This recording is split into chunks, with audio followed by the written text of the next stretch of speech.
Style मध्ये स्वागत करत असताना गोलंदाजाचं निशांत पाटील यांचा बॅट मध्ये पहिल्याच बॉल वरती पहिला धमाका षटकार.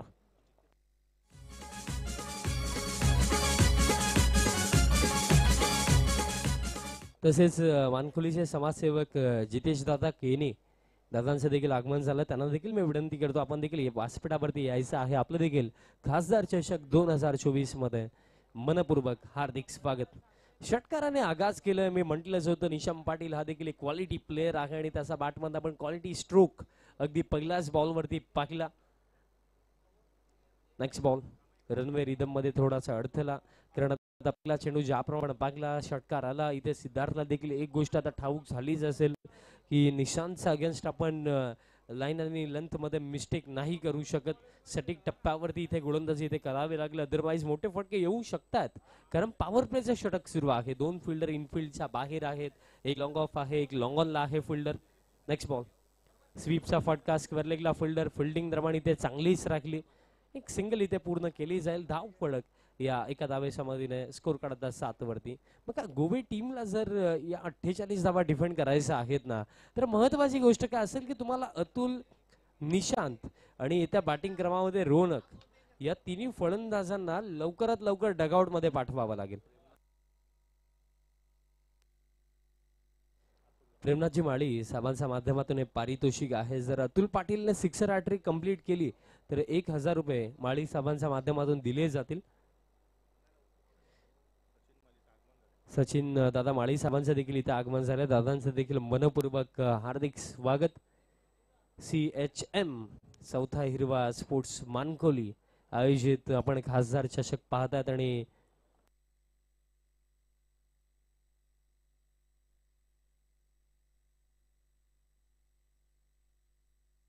तसेच सचिन दादा माळी साहेबांच्या माध्यमातून या स्पर्धेमध्ये मोलाचं योगदान देखील आहे आणि त्याचप्रमाणे प्लेअर ऑफ द टुर्नामेंट साठी जी A1 आगरी बॅट आहे ती दादांच्याच माध्यमातून आपल्याला पुरस्कृत करण्यात आलेली आहे.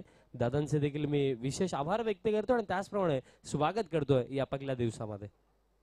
अपीच खेळलेत मिस्टामिंग मी म्हणेन चुकीच्या फटक्याची निवड इथे झाली की काय. फिल्डर उपस्थित शुभम हे काय केलं.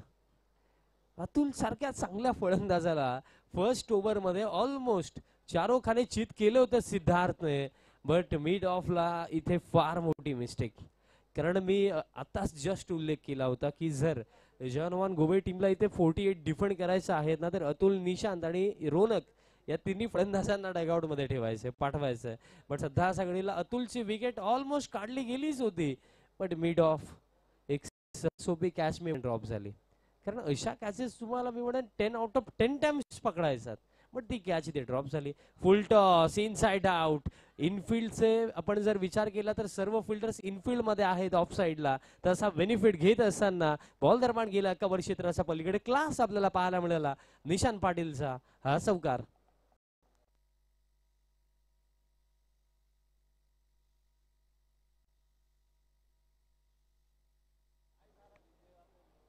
चौकार येतो निशांत पाटीलचा बॅट मध्ये.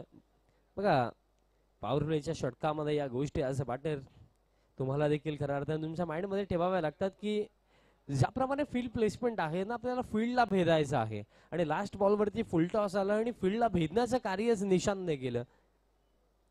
चौकार इथे येतो. एक चांगली सुरुवात 48 धावांच्या चेज मध्ये आपल्याला निशांत पाटील, अतुल पाटील आणि सूर्य बी टीमची पाहायला मिळत आहे. आता पुलचा फटका साऊंड चांगला आला बट फिल्डर आहेत उपस्थित त्या क्षेत्रामध्ये. काऊ फेस मध्ये प्रतीक म्हात्रेने कॅच पकडलेली आहे आणि हा पहिला धक्का निशांत पाटीलच्या स्वरूपामध्ये लागलाय जयदुर्गा सुरे बी टीमला.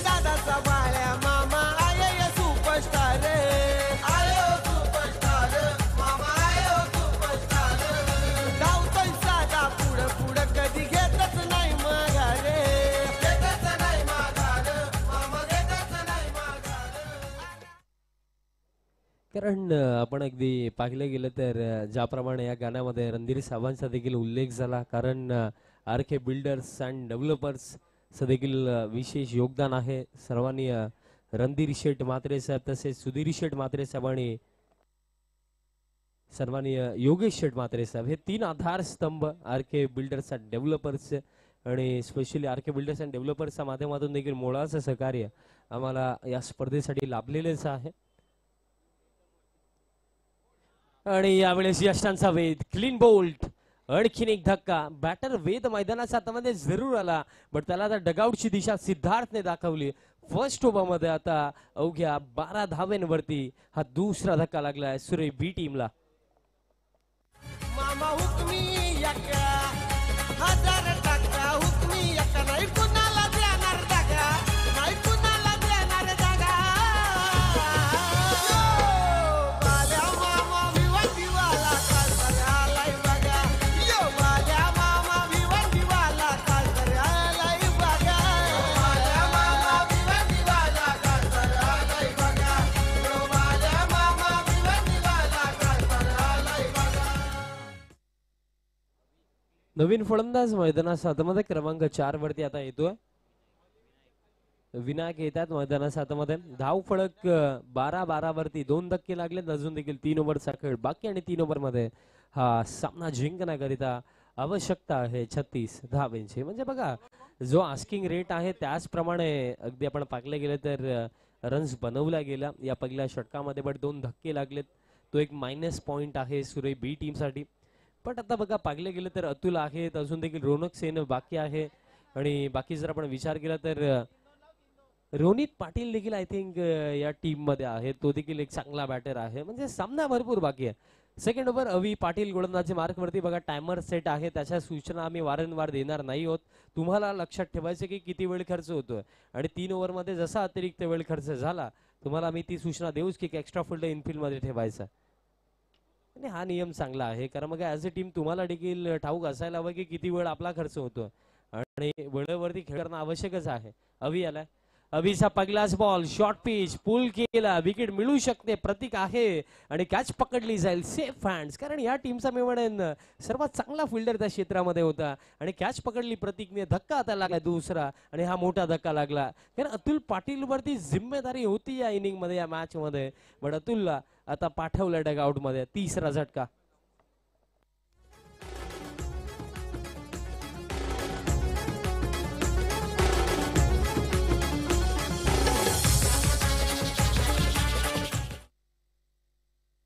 नवीन फलंदाजाचा प्रतीक येतात मैदानाच्या हातामध्ये क्रमांक 5 वरती बॅटिंग करण्यासाठी. प्रतीक पाटील आणि एक नावाने ते फार फेमस आहेत सुरे गावामध्ये त्या नावाची चर्चा मी नाही करणार आहे बट अपेक्षा करूया की त्यांची चांगली बॅटिंग आपल्याला पाहायला मिळेल. वैभव माळी नुकतीच आपण स्वर्गीय मारुती शेठ पाटील स्मृती चषक डुंगे पाकला जसा प्लेअर ऑफ द टुर्नामेंट वैभव माळी राखला होता आणि चॅम्पियन टीम चौथा हिरवा स्पोर्ट्स मानकोली राखली होती. हुकचा फटका टॉप एज लागला फिल्डर फाईन लेग से धावताय जरूर बट आता डीप बॅकवर्ड स्क्वेअर लेग वरने लॉंग लेग पर्यंतचा प्रवास शुभम पाटीलने केला.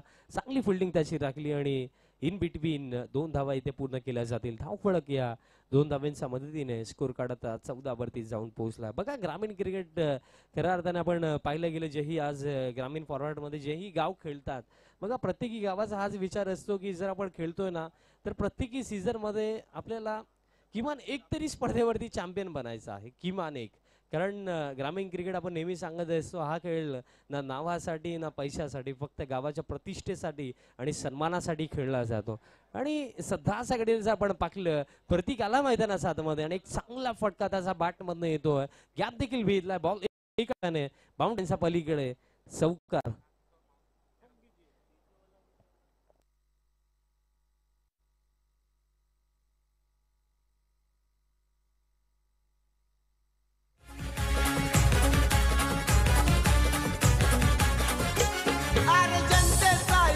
चौकार येतोय प्रतीकचा वाट मधनं. धाव फळक आता 18 वरती. अवी पाटील सेकंड ओव्हर मध्ये आहे. अवीला सफलता जरूर मिळाली बट गेले 2 चेंडू 6 धावा आल्या. हा देखील पुलचा फटका फिल्डर आहे डीप मिड विकेटला मिळेल फक्त एक सिंगल. दुसऱ्या धावेचा प्रयत्न देखील इथे केला गेला नाही. आतापर्यंत जनवान गोवे संघ इन कंट्रोल आपल्याला दिसतोय कारण 3 विकेट देखील मिळालेले आहेत आणि त्याचप्रमाणे बघा अवी देखील आता चांगलीच गोलंदाजी करतात या ओव्हर मध्ये कारण 4 चेंडूवरती आतापर्यंत 7 धावा अवी पाटीलने खर्च केला आणि 2 चेंडू शिल्लक असतील या सेकंड ओव्हर मध्ये. पॅन वरती टाकला, फ्लिकचा फटका, just a flick off the risk. What a shot. Ball गेला बाउंड्री लाईनच्या बाहेर. एकंदरीत कनेक्शन किती चांगलं झालं. Proper timing, proper placement. Batter Vinayak पाटीलचा बॅट मधनं हा धमाका षटकार. उजाला रात में आसमान होता है काला, दिन में रहता है उजाला, रात में आसमान होता है काला. जश्न बनावड़े बाला मामा आला.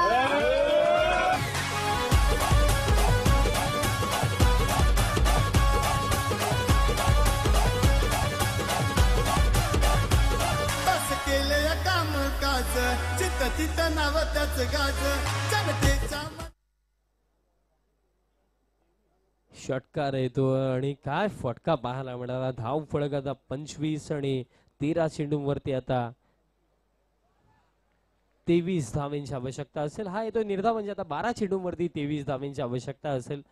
2 षटकांचा खेळ होता. 2 षटकांच्या अखेरीस 25 धावा धाव फलकावरती येत्या 12 चेंडूंवरती आता 23 धावांची आवश्यकता आहे. आणि ही गोष्ट देखील लक्षात असू द्या टीम जवानोमान गोवे की टायमर देखील सेट आहे. बघा जसा विकेट जातोय, खेळ थांबतोय, तसा टायमर देखील स्टॉप केला जातोय. त्या अनुषंगाने तुमचं लक्ष असू द्या, कारण हे 30रं षटक इथे शिल्लक आहे आणि within 15 minutes I think 3 over complete तुम्हाला करायचे आहेत. आणि जर नाही झाले तर लास्ट ओव्हरमध्ये एक अतिरिक्त फिल्डर तुम्हाला इनफिल्ड मध्ये ठेवावा लागेल. आणि बघा तुम्ही एखादं टोटल जर डिफेंड करतात आणि लास्ट ओव्हरमध्ये एक अतिरिक्त फिल्डर जर इनफिल्ड मध्ये ठेवावा लागला तर ते फार टोचू शकतं. बट एक छोटा ड्रिंक्स ब्रेक आहे. धाव फलक 25, येत्या 12 चेंडूंवरती 23 धावांची आवश्यकता. त्यांचे 12 वाजले, नादी लागले त्यांचे 12 वाजले, झाले सारेच छुमंतर. बाल्या मामा एक नंबर, सुरेश ठाकरे एक नंबर, रगाचा भिवंडी लय डेंजर.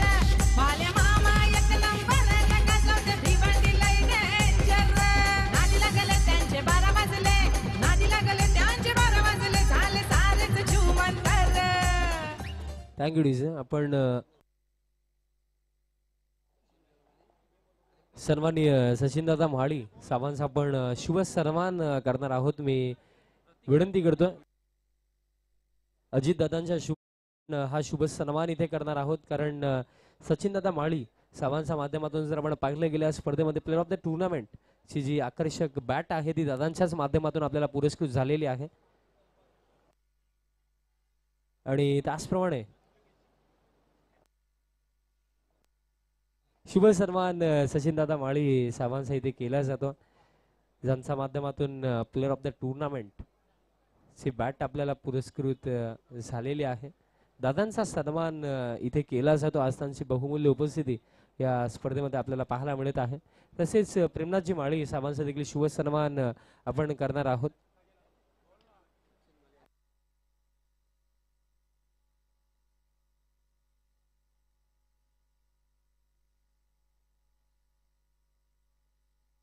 अपीश खेळलेत आणि काय फटका होता. एका क्षणाला एका मोमेंटला लॉंग ऑफचे फिल्डर इंटरेस्टेड वाटत होते, बट कनेक्शन इतकं चांगलं झालं की हा बॉल दरम्यान लॉंग ऑफ बाउंड्री लाईनचा बाहेर गेला. षटकार येतो आणि या परिस्थितीमध्ये आता प्रेशर गोलंदाजावर देखील वाढतोय, कारण हे षटक महत्वाचं होतं. प्रतीक म्हात्रे या ओव्हरमध्ये गोलंदाजी करतोय. अजून देखील रोनक सेन बाकी, बट सध्याचा घडीला विनायक एक फार चांगला कॅमिओ खेळतो आपल्या टीमसाठी, कारण 3 चेंडूंचा खेळ केला आणि 2 षटकार विनायक पाटीलचा बॅट मधनं आलेत. प्रेशर आता प्रतीक वरती कमबॅक करावा लागेल. लाईन आणि लेंथ मध्ये आता चेंजेस आणावे लागतील. Next ball over the wicket. Short pitch टाकलाय, बॅट सिकडा, बॉल मागे चाललाय. शॉर्ट थर्डला फिल्डर आहेत. मिडल दरम्यान इथे एक सिंगल धाव फळक. आता या एका धावेच्या मदतीने स्कोर कार्ड आता पुढे जातोय 33 धावा धाव फळकावरती असून देखील बघा जर आपण विचार केला तर 15 धावांची आवश्यकता आणि चेंडू शिल्लक आहेत येणारे 9. बघा लास्ट ओव्हर मध्ये मिनिमम ही गोष्ट तर ठाऊक असेल प्रतीक असो किंवा जयमान गोवे टीम असो की मिनिमम लास्ट ओव्हर मध्ये 10-13 धावा उरल्या पाहिजेत. तसा विचार नक्कीच इथे प्रतीक देखील करेल आणि त्या अनुषंगाने इथे 3 चेंडू सटीक लाईन आणि लेंथ वरती इथे टाकावे लागतील. पहिल्या सामन्यामध्ये देखील असंच की आपण समीकरण पाहिले होते, पण तिथे आतिश माळीची बॅट आपल्याला चालताना दिसली होती आणि हा निर्धाव येतो. एक एक बॉल इथे टोचणार आहे, कारण आता 8 मध्ये 15 धावांची आवश्यकता. बघा डगआउट मध्ये रोनक आहे, पण तो कधी मैदानाच्या आतमध्ये येईल आणि परिस्थिती जर हाताबंद निघून गेली तर त्यानंतर आपण पाहतो की दबावाने दडपणाखाली चांगल्या बॅटर्सच्या माध्यमातून देखील चांगली बॅटिंग होत नसते. त्या अनुषंगाने परिस्थितीमध्ये प्रतीक आणि विनायकला इथे रिस्पॉन्सिबल खेळ करावा लागेल. मिस्टामिंग हवेमध्ये कॅच पकडावी लागेल. आतिश धावतोय, पोहोचलाय आणि कॅच इथे ड्रॉप. बघा कॅच पेक्षा जास्त महत्व इथे 2 धावेंचं होतं. प्रयत्न चांगला होता, 2 मिळतील म्हणजे आता येत्या 7 चेंडूंवरती समीकरण उरलंय. आवश्यकता असेल 13 धावेंची, 7 मध्ये 13. हे षटक जर आपण पाकलं गेलं तर सध्याच्या घडीला षटकारानंतर कमबॅक प्रतीकने देखील केला. बट हा शेवटचा चेंडू महत्वाचा, कारण बघा लास्ट बॉलवरती विकेट नाही मिळाली, डॉट बॉल नाही आला तरी हरकत नाही, बट असा बॉल टाकायचा की बाउंड्री नाही आली पाहिजे.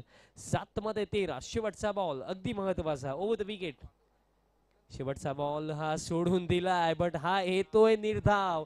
म्हणजे लास्ट ओव्हर मध्ये हा सामना जिंकण्याकरिता सुरे बी टीमला अजून देखील बनवायचे आहेत 13 धावा. 6 चेंडू 13 धावांचं समीकरण.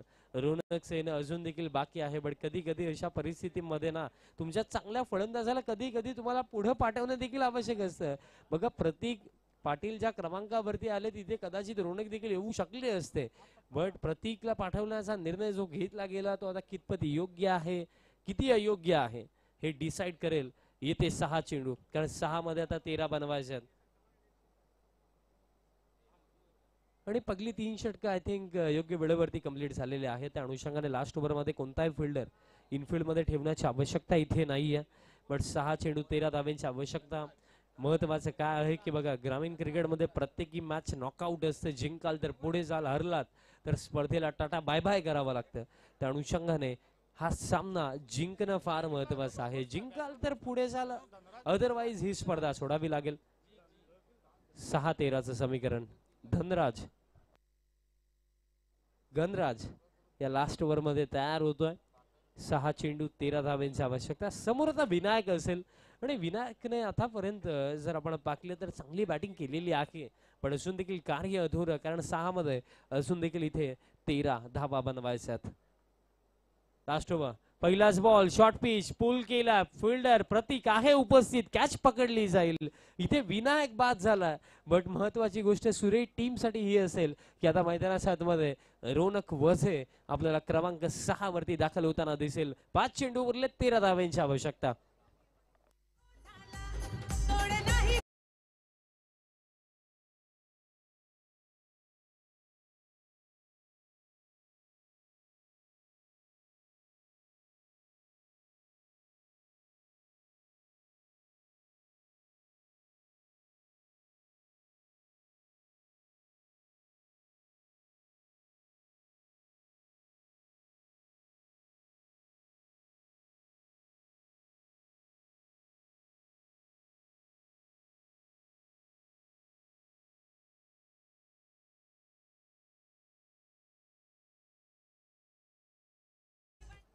5 चेंडू 13 धाव्यांची आवश्यकता. रोनक वझे आता स्ट्रायकिंग एंड वरती. रोनक येत्या क्षणी फ्रंट फूट वरनं पुल केला, फिल्डर प्रतीक आहे बट मिसफिल्ड. या चरणावरती तुम्ही मिसफिल्ड करू शकत नाहीये, कारण हा सामना निर्णायक क्षणावरती आहे. या परिस्थितीमध्ये ही मिसफिल्ड आणि बॉल देखील बाउंड्री लाईनच्या बाहेर. चौकार आणि आता येते 4 चेंडू 9 धाव्यांची आवश्यकता. हा जर बॉल फील्ड झाला असता तरी जास्तीत जास्त मला वाटतं 2 धावा गेल्या असता, पण इथे 4 मिळाला. ज्या प्रतीकने या संपूर्ण मॅच मध्ये जबरदस्त फिल्डिंग केली, बट आता प्रेशर भऱ्या सिच्युएशन मध्ये त्याच्या माध्यमातून देखील मिस्टेक. 4-9चं समीकरण. नेक्स्ट बॉल, समोर रोनक, आता देखील फ्रंट फूट वरनं पुल, बट आता देखील प्रतीक आहे. फिल्डिंग यावेळेस चांगली, थ्रो देखील चांगला येतोय, म्हणजे आता फक्त मिळेल एक सिंगल. इथे 3 चेंडू, आता 8 धाव्यांची आवश्यकता. ही लढत आतापर्यंत दोन्ही टीम्सने चांगली लढली, बट या लढतीचा निकाल कोणाच्या बाजूने लागेल, कारण ऑलबोर्ड जर आपण विचार केला पहिलं सत्र भरपूर सारा चढ उतर राहिला, भरपूर मेहनत गोवे टीमचा फलंदाजांनी केलं. 47 धावांचं टोटल उभं केलं आणि 48चा चॅलेंज दिला. आणि डिफेंड करत असताना फर्स्ट ओव्हरमध्ये आपण पाहिलं की 2 विकेट सिद्धार्थने काढले, त्यानंतर अविला देखील एक सफलता मिळाली, प्रतीकचं देखील एक इकॉनॉमिकल ओव्हर राहिलं, बट आता 3 मध्ये 8. आणि हा फुल टॉस टाकला ऑन साइडला, हा फटका डीप मध्ये. स्क्वेअर लेगचे फिल्डर येतात वेगाने, चांगली फिल्डिंग, कनेक्शन देखील चांगलंच राहिलं आणि थ्रो देखील तितकाच चांगला येतोय, म्हणजे आता 2 मध्ये 7 धाव्यांची आवश्यकता. रिव्ह्यूची मागणी बॅटर्सच्या माध्यमातून इथे केली गेली, चेक केले जाईल.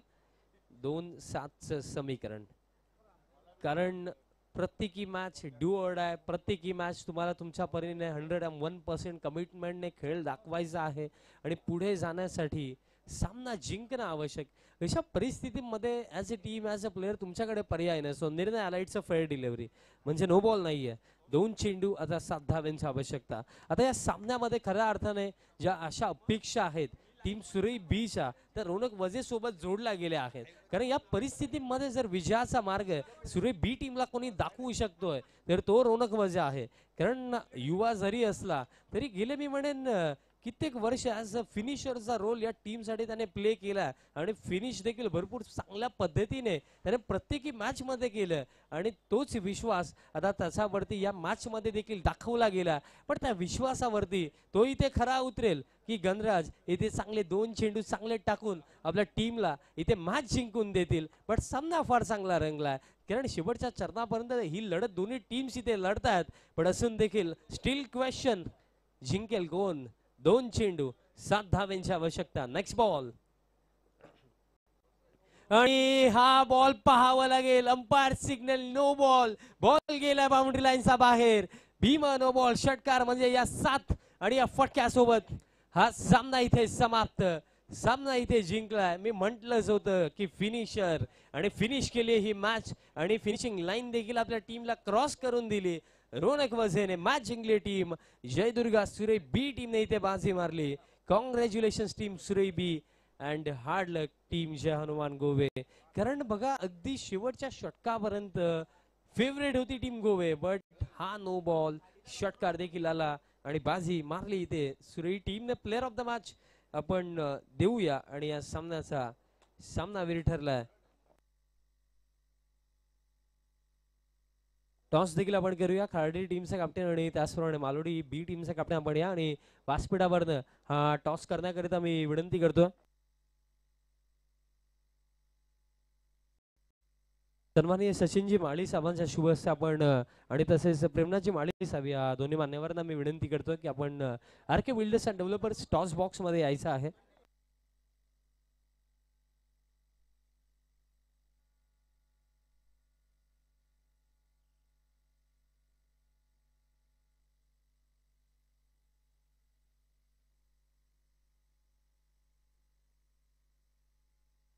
टॉस